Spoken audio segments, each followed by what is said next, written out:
and welcome to All the Things TV. I'm Tiffany Jo Baker, and we tackle full living and goal getting with the grace and gifts God gives. And today I have with me one of my friends, Jennifer Bryant, and she's here with me today. Jennifer, thank you so much for getting on here.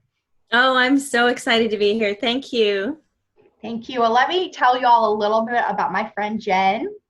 She is a wife, a mother of two, and she loves to read, organize, blog, sing, and laugh, which, like, this is why we're friends, because you like to laugh, and that's like one of my favorite things. She lives in Honolulu, Hawaii, and dreams of taking her family on marvelous adventures across the globe. She writes, she's a podcaster at practicalfamily.org, and this is what practicalfamily.org does. This is what she does. She helps others build practical skills for healthy communication, strengthen moms for real life struggles, hallelujah, and helps women discover their awesomeness. Yay! Thank you, Jen. I'm so excited to talk to you. Maybe you can help me figure out my awesomeness while we're on here today. I think we all need help with that. We all need reminders of how awesome we really are without our heads getting too big. I mean, I agree. There's a point. And I think that's why we have kids, because they will knock us off. If our head gets anywhere big, they will knock us off really quick. So totally agree. Well, I was reading a little bit about your journey, just how God has gotten you to where you're at through being a teacher and a journalist and your education. And something stuck out to me. It said at one point you had this crossroad of where you're either going to choose to start a family or choose to get your master's degree.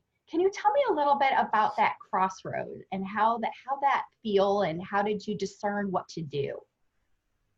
Oh Lord, it was at the point where my husband and I were almost married 2 years, and there was this heaviness on me, and I don't want to call it anxiety, but it was just this feeling of something needs to happen. We need to have a conversation now, because we were relatively newly married, had just bought a business. We own a restaurant here in Honolulu, and I felt the need to progress either in my career as a teacher, because I was a classroom teacher in 8th grade at that time, or should we have kids?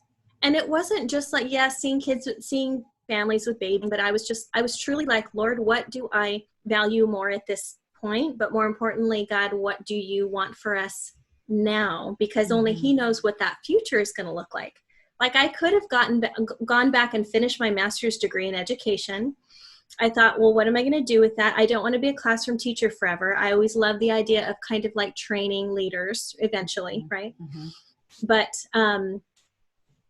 for some reason, and it was a difficult decision, I felt the need to sit my husband down, or ask him to sit down with me and talk about the idea of starting a family now.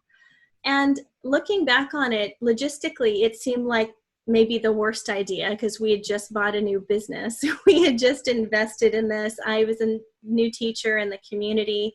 I was new to Hawaii, which is a whole different cultural change from where I come from in California.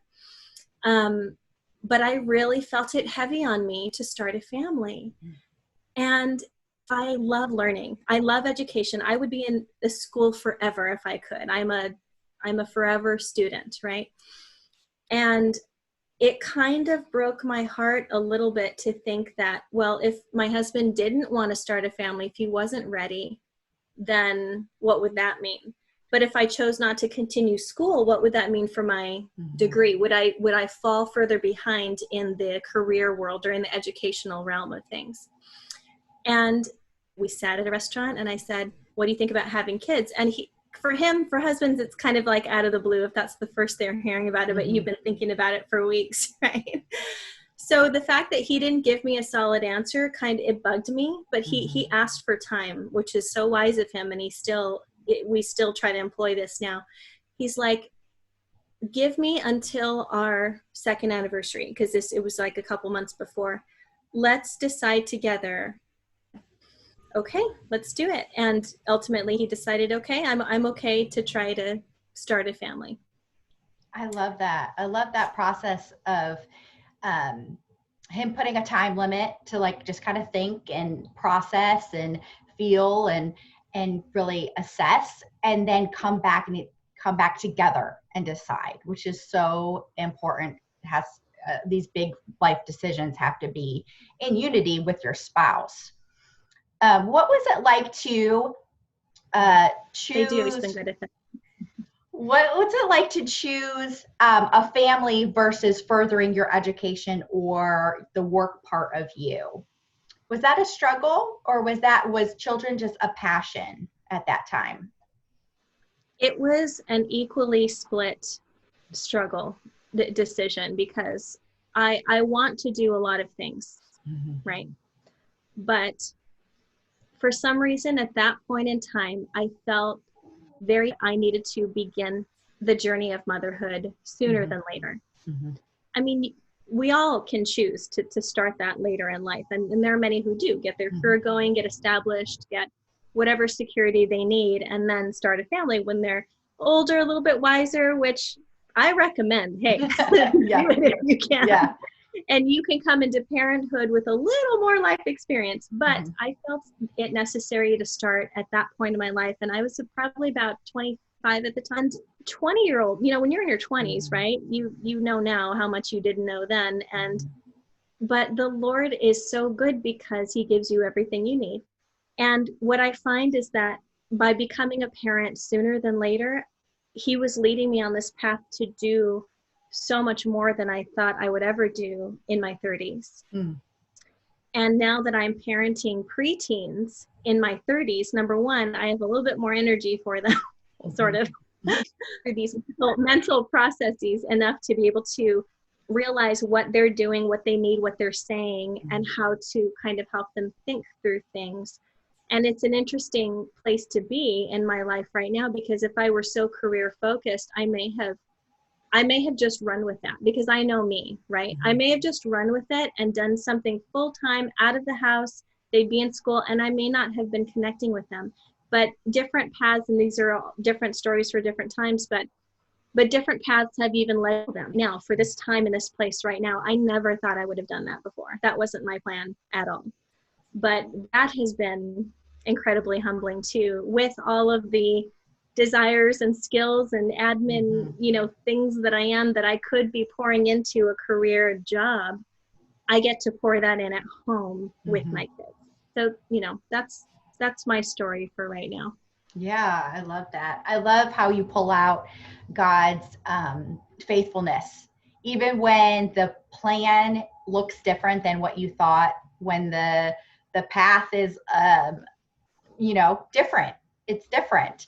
Then we go into being married, we go into college, and we have these ideas of how life and marriage and work is going to be. And then I haven't met anybody yet that it's been like what they thought.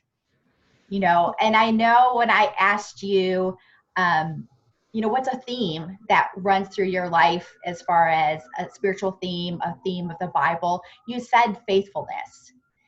And so can you tell me a little bit about God's faithfulness through your journey? Yes. Gosh. God is so faithful. How can I start by saying it? He's, I think it begins with just knowing his character.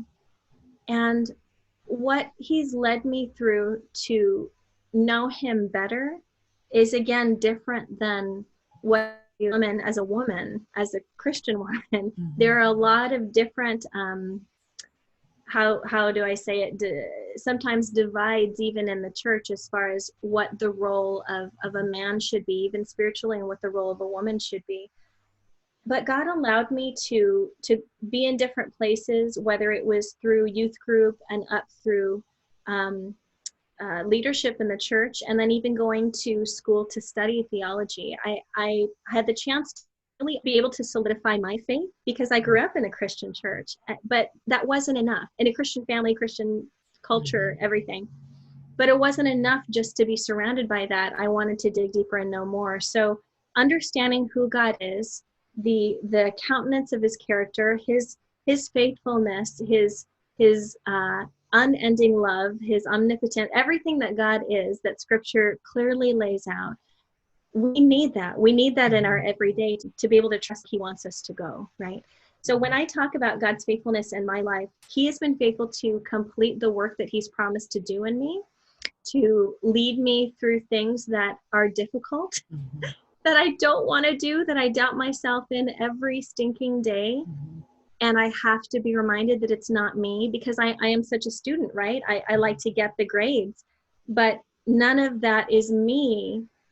I need to stay faithful to it. I need to do my due diligence, but even my ability to what he gives me in his spirit, because if we depend too much on ourselves, we begin to forget that this is all a gift from God, right? And no matter what I want to do, if I were to have gone back and done something in the career world versus focusing on my family and communicating to mothers, right? I didn't think that was my thing.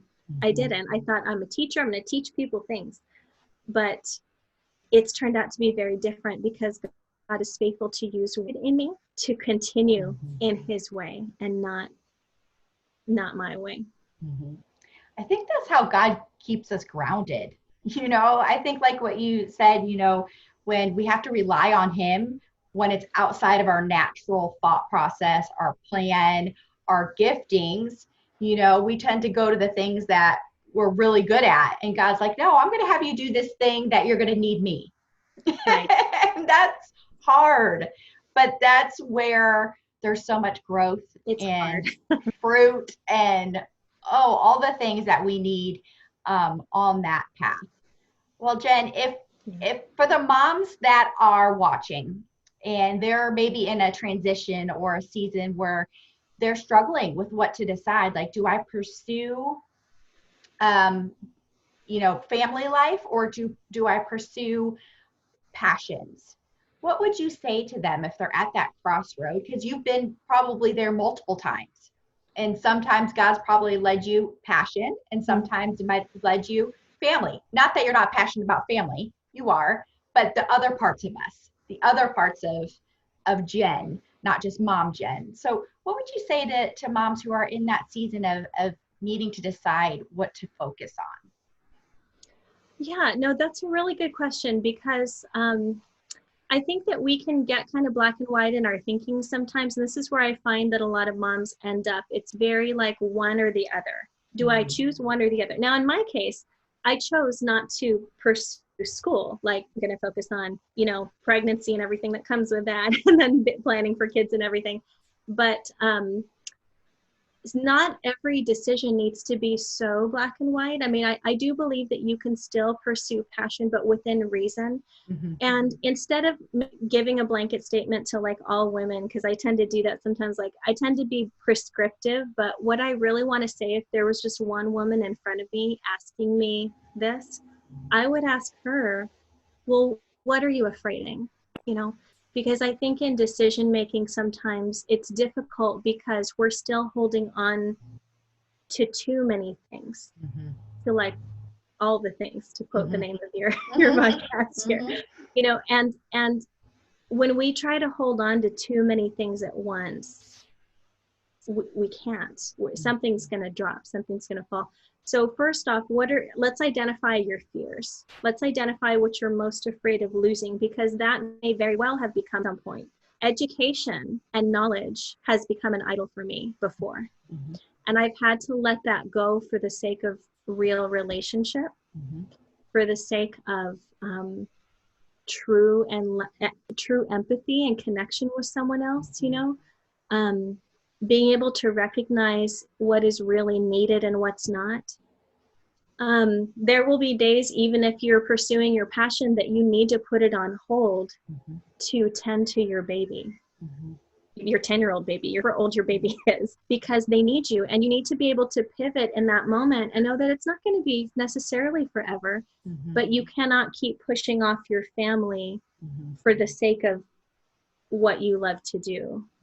And this is where trusting God comes into, because there's so many days that I just want to sit and write or edit podcasts or do whatever I love doing all the time.